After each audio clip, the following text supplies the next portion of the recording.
It's like a company. If you don't grow, you're dying. It's the same thing in the hero's journey. If you're not growing and if you're not going to transcend this existing situation, then you will basically be on the path to closure.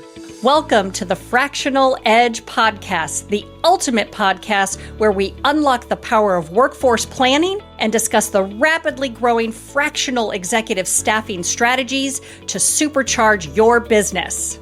Meet your hosts, Fraser, a workforce planning expert, fractional chief human resources officer, and founder of C4 Talent. And Jason Huett, the sensei of marketing, fractional chief marketing officer, and founder of Fifth Degree Marketing. We'll bring you insights from seasoned pros, inspiring success stories, and actionable strategies to optimize your valued workforce. Don't miss this chance to upgrade your business with top industry leaders in today's competitive landscape. So tune in and learn how to unleash your competitive edge. You mentioned AI. I'm just kind of curious how, if you've leveraged AI within the marketing that you've done, and if so, how? So currently, I run a micro agency where we sort of intersect at the two roads of performance marketing and creative development. And so where we've deployed it is more on the creative side. So in terms of developing video assets, we've tested it there. It obviously requires someone's full-time commitment in terms of becoming a better prompt engineer, if you will, and also just optimizing and having a framework to work off of that produces, quality results. So we're still kind of in the testing beta phase of leveraging it for creatives mostly and for copywriting as well. We also use it for ideation and research. And so we have sort of like a suite of tools that we leverage beyond OpenAI's ChatGPT. And we also test the same queries or the same prompts against things like Claude or Bard, just to see variation. Oftentimes what you see if you utilize the same framework, like something like think like a marketer and come up with XYZ for ABC, blah, blah, blah. When you have those kinds of prompt frameworks and you input them in certain tools, it's kind of shocking to get the similar results. I don't know what's causing that. I don't know if the data surrogates that it's pulling off of are similar, or it taps into some sort of like repository of human knowledge that is shared across both, like, let's say, Bard and ChatGPT or Claude and Bard, but you oftentimes do get similar results. And then many times across the board, you get very, very different results. And so our job is to kind of identify, what's the best output for this given scenario that we're working under. Makes sense. Yeah, absolutely. The AI thing is pervasive in everybody's wheelhouse. Mm-hmm. I think we see a lot of, you don't need to hire at this. You can do it through AI. And when I look at, we're still humans. We still are emotional, blood and breathing humans. And while it does give you, I love the analogy that I heard, where it, I don't even know if it's an analogy, but where somebody said it takes away the blank page paralysis. Mm-hmm. And I loved that, because that's exactly where I think many times, whether it's marketing, whether it's internal communications, whether it's even if you're just looking at, how am I going to put the deck together with the financials that's just telling the right story, like right. All those things are great things that AI can support you with. But I don't know. I mean, we've talked to a couple people, but not somebody like you. And I'm just, listening to people talk about AI and telling our listenership, yes, it's there. It's a tool, just like any other tool. And think about, when Google started, everybody was, freaking out when Google started. Everybody's going to lose their job. You just got to learn how to use that tool, right? Sure. So Sure. I love that. I have a little different perspective on it in terms of how it sort of takes hold in terms of the final product. And what I mean is that the quickest way to find out what everyone else is doing and thinking is essentially utilizing ChatGPT. And using that output from ChatGPT is essentially going to get you to a place that's very derivative and a place that's very middle of the road, because the way that the tool works, the technology behind it is such that all it can do is at best is get you sort of the middle of the road of all of the human knowledge or all the human creation that it's pulling from. So, it could be pulling from, Edgar Allan Poe, but it could also be pulling from a Substack writer with 5 followers, or someone with a Twitter thread that, his 2 best friends and his mom engaged with, right? And so the median of that it's pretty mediocre, right? And so if you want to get to a place of mediocrity, the best thing to do is to just use the outputs of ChatGPT. And so the way we use it is to understand how is everyone else going to get the same result, right? Or how are we going to differentiate from that right now? Can we level it up? Or it's an ideation thing. So to your point about like forecasting or planning or researching, you're basically getting what everyone else can get to. Even if you're getting really good at prompt engineering, you're at best going to utilize the frameworks that everyone else is using in their LinkedIn feed that's gone viral, right? So you're going to use that same framework, and now the tool's getting smarter on how to deliver the same level of mediocrity. And so the thing about it is that everyone's got to find their own truth, and that comes through a lot of discovery work, a lot of deep thinking, and a lot of just understanding of what the problem set is and why are you the most equipped to solve it in that unique and simplified, sophisticated way. And if you can get to that truth, then you can get to a path to success. But if you're simply going to outsource, everyone's role to ChatGPT, then at best you're going to be the most mediocre brand and with the most mediocre messaging or creative output. So that's kind of how I think about it. And our jobs now as humans is to find that level of truth that resonates with us, with humans, not with content that is easily deciphered as machine generated, because it's essentially a find and replace on steroids. And so even the most sophisticated art it could create is a derivative of the best and most unique work that you've seen put out by a human being. So that's my take on AI at this stage right now. I love it. I love it. I know you want to say something too, Jason, but I just have to say, when you said mediocrity or mediocre, I literally just launched a 15-day article series on mediocrity breeds mediocrity and how to identify it, how to interview against it, how to get it out of your organization. I could not agree with you more. It is, you don't want to take what everybody else is doing. You don't want to take just what's an okay fit on any way, shape, or form. So right. I thank you for almost a personal validation. Thank you. As a marketer, oftentimes my job is to be a contrarian and is to bring a different perspective in the room, because what a bunch of middle-aged men might think is cool, or even younger, skewing younger, what you think is cool is oftentimes the most uncool thing. And so the job is to be the weirdo in the room.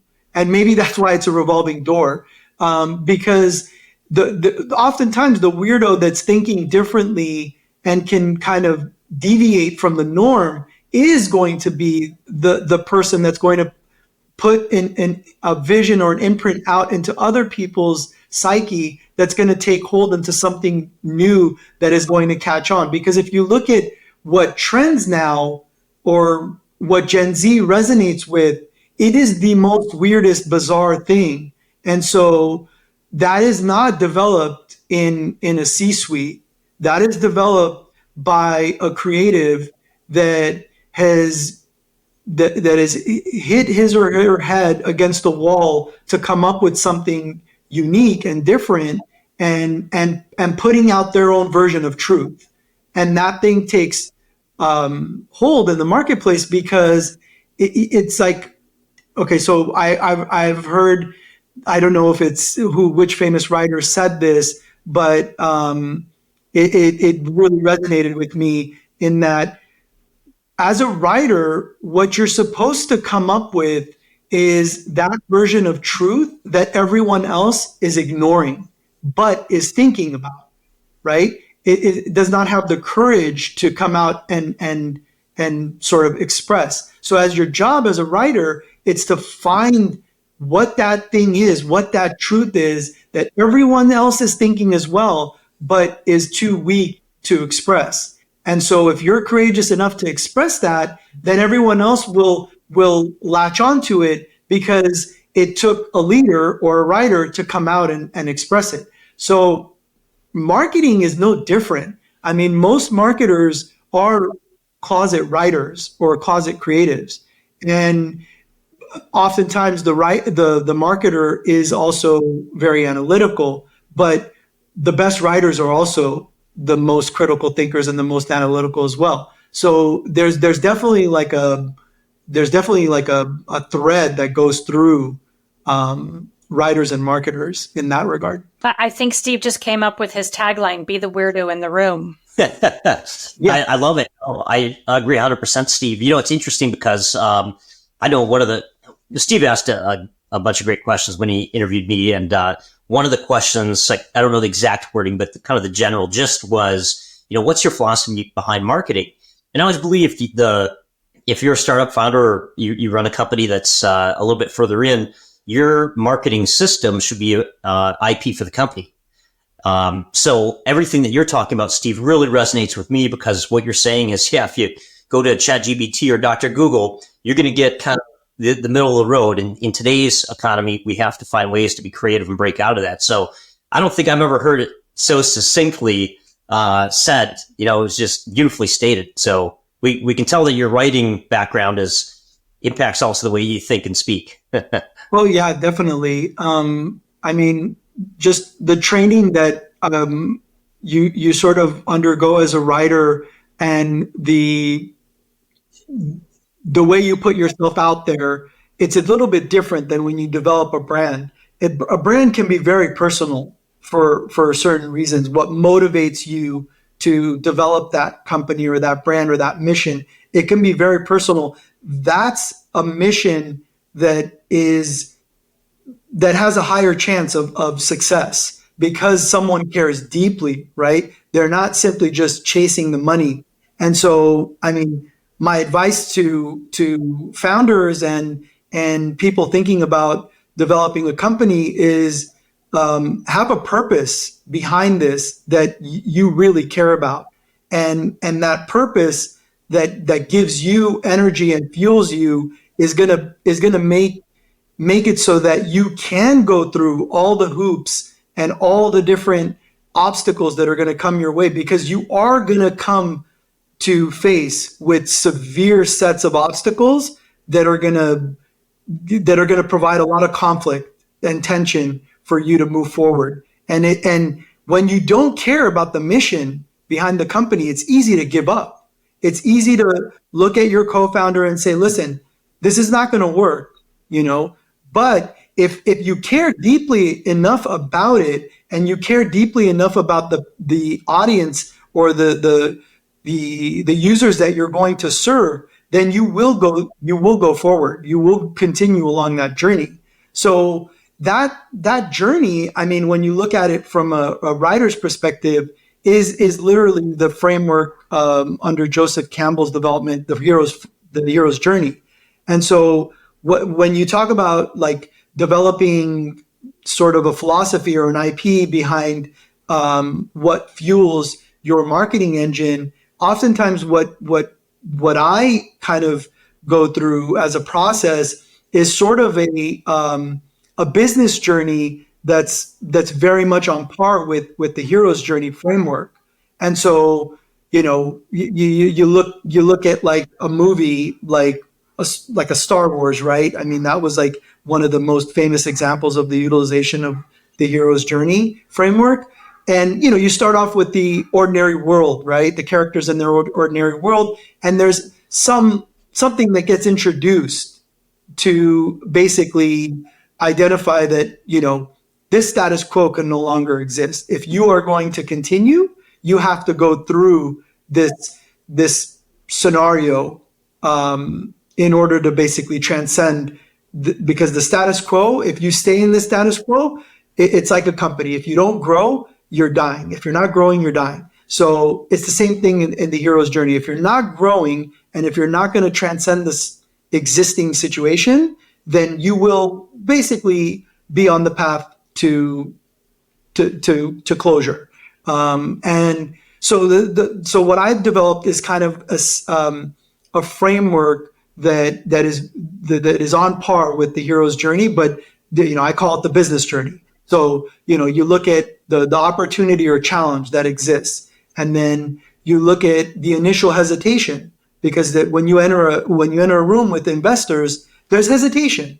You're a stranger. You've come through a strong referral or an introduction, but there is hesitation because, you know, you think about the quintessential kind of Scrooge type investor like Kevin O'Leary, who I admire the most actually, because his version of investing and his philosophy is closest to the truth, and the feelings are removed.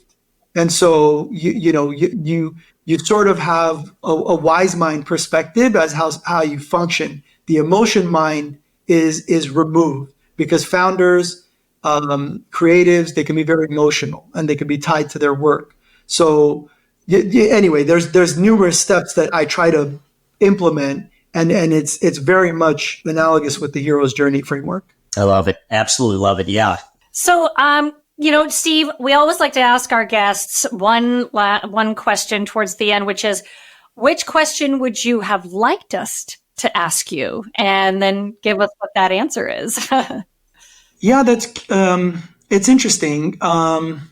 You know, I think the question that comes to mind is that everyone's nervous about is, you know, how do I add value in a scenario where a machine is so efficient, right? Like you compare the best runner to a Tesla, right? And there's no comparison, okay? But you look at it through a different lens, and you see that the way a human being functions while they're running, and the journey and the mindset that it takes to be a runner is so isolating, and it's so empowering that it's not the same as a machine. And the most efficient machine, all it's doing is essentially utilizing. There's a cost to it, is what I want to say. There's a cost to that efficiency behind a Tesla. There's a cost to that muscle car and that drag race. There's a cost to the environment. There's a cost to even the efficiencies of an electric vehicle. There's a environmental impact behind that. And so I think the question that that I'm often thinking about is are we going to be okay? Is society, are humans going to be okay in this situation where the rise of the machines occurs right before us, and the way corporate enterprise companies have evolved is they don't place as much value on human beings. They place value behind systems, behind efficiencies. And so it's everyone's job right now to connect with each other, to check in on each other, to ensure that if I have an insight or if I have a best practice, that if I identify someone that's in need of that I share it and they do the same, and that we're all honest with each other, because as human beings, we're all fallible. We're all sort of sensitive. We have these emotions within us. The emotions are what make us human, and the emotions on how we resonate with a brand is the human component, not the machine that drove it. We don't gravitate towards Nike because it was manufactured so efficiently in a factory or in a plant in China. We gravitate towards Nike because of that runner, because we look at the ad, we see the runner, and we see how difficult it is to do that thing. And it's aspirational. You look at that and say, Jesus Christ, I've been on my ass for, the 8 hours today. Look at that guy. He's running in the rain, and he's running at midnight in the rain because he's willing to do whatever it takes to continue on his path, on his training. And that's the path we're all on. If you don't want to get better as a human being, and you don't want to connect with other human beings, and you don't want to do it in an empathetic way, then we're all going to suffer, because the machines are essentially, if you behave like a machine, machines are going to be much more efficient at that behavior than you are. So if you're not empathetic, guess what? When you encounter a machine, guess how empathetic it is. And so it takes a human being to identify that. And so we all have to figure out a way to connect on being human at this point. Love that. That's an awesome, I don't know what else to say. You're talking to an HR person who teaches emotional intelligence, so I'm loving every word that's coming out of your mouth. He's got the title of CMO, but there's so much more. And that's something that we try to highlight on the show, is have, fractional leaders that have decades of experience. And so that's part of what you get when you work with someone like Steve, is you get the decades of experience and the philosophy and the writer, all of that. And that is why your job is safe. I hope so. I mean, if I can't monetize the way I service clients because a machine can do it better, then I'll find another way. I'll simply find another way to monetize my time and my offering and the value that I add. And maybe it's just the storytelling aspect of all the different scenarios and the trials and tribulations, because there's definitely a lot of stories to be told from a founder's perspective, and how we sort of, as marketers, act as the Yoda to that founder. So there's tons to just share there if anyone's even willing to experience that. But again, I appreciate the feedback and the time, and thank you for having me. Steve, how can people find you online? So my website is rankfile.co. That's the micro agency that offers performance marketing and creative development services. It's a very small team of marketing functions that work under me to service both B2B and B2C clients. And I'm also on LinkedIn. You can just find me under Steve Tate. Same thing with Twitter and Substack. Sometimes I go with Steven, but should be easy to find. Okay, awesome. And I can personally attest, because I've worked with Steve and been in the hot seat now. I've put him in the hot seat, how good he is. So if you end up working with him, I can tell you, you're going to be very pleased. So I want to thank all of our listeners. Remember to like, share, and subscribe. I want to thank all of our small business, medium business, turnover business leaders who recognize that hiring a fractional executive to come into your team and make that difference so that you can get your competitive edge. Remember, we want to hear from you. We want to know who you want us to talk to and how can we give you the best advice possible to make your organization reach all of its goals. So thank you very much, and we'll see you on our next podcast. Thank you for tuning in to The Fractional Edge. We hope you enjoyed our insightful discussions and feel inspired to unleash your competitive edge. Remember to like, share, and subscribe to stay updated with the latest episodes. You can also connect with our podcast guests to benefit from their expertise and explore collaboration opportunities by visiting our website, thefractionaledge.com. Join us next time as we continue to explore the power of workforce planning and fractional executives in today's competitive business landscape. Until then, take care and keep growing.